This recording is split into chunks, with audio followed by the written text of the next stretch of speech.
All right, now shifting focus, a day after U.S. strikes on 2 Iranian tankers in the Gulf of Oman, Iran's Revolutionary Guards it has threatened to target U.S. sites in West Asia if its tankers come under fire.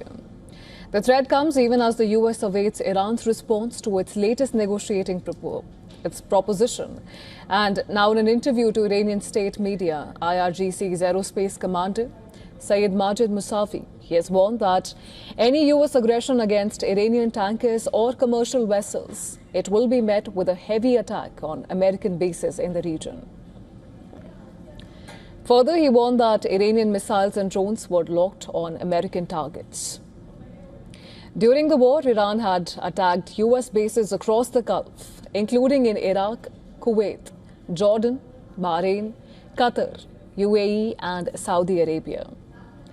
Well, those attacked included the Al Udeid Air Base in Qatar, which is the largest U.S. base in the region, Al Dhafra Air Base in the UAE, the U.S. Navy's 5th Fleet headquarters in Bahrain, the Prince Sultan Air Base in Saudi Arabia, and the Erbil Air Base in Iraq.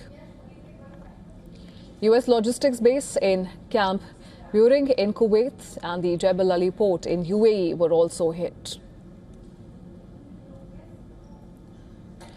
Reports say Iranian officials believe that Washington is not serious about ending the conflict. According to Iran's ISNA news agency, Iranian Foreign Minister Abbas Araghchi, he told his Turkish counterpart that Tehran is suspicious about the motivation and seriousness of the American side in the path of diplomacy. Well, separately, Qatar's foreign minister also held talks with his Saudi counterpart. And according to a statement, the talks focused on ongoing diplomatic initiatives aimed at reducing tensions in the region. Tensions flared up earlier this week after a U.S. fighter jet fired on and disabled 2 Iranian-flagged tankers for attempting to violate the U.S. blockade of Iranian ports. Later, the Iranian media claimed its navy had responded with strikes. The confrontation in the Hormuz follows a proposal sent by the U.S. to Iran via Pakistani mediators. Iran's foreign ministry says the proposal is still under review.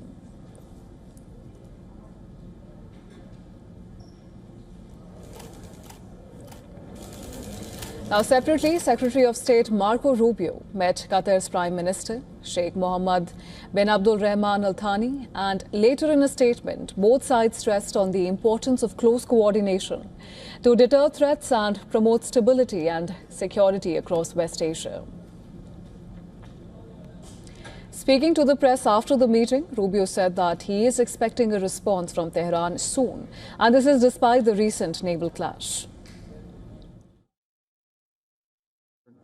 The normalizing of their controlling of international waterway is both illegal and it's just something that's unacceptable. And the world has to start asking itself, what is it willing to do if Iran tries to normalize a control of an international waterway? I think that's unacceptable. So, but we're expecting a response from them today at some point. We have not received that yet, as you know, in the last hour, but perhaps that will come. Their system is still highly fractured and a bit dysfunctional as well. So that may be serving as an impediment. I hope it's a serious offer. I really do. Meanwhile, Russian President Vladimir Putin has expressed hope that the Iran conflict would end as soon as possible. Speaking to reporters at a news conference in the Kremlin, Putin also revealed that Moscow had offered to take in Tehran's enriched uranium. And initially, both US and Israel had agreed to this. But later, the US changed its position. Our work in the field of peaceful nuclear energy is not subject to the current situation. We did it in 2015, and then it formed the basis for the conclusion of an agreement between all interested countries. I also said now that we are ready to repeat this experience, and initially this is kind of a secret. Everyone agreed. Representatives of the US agreed, Iran agreed, Israel agreed, but then the US toughened its position.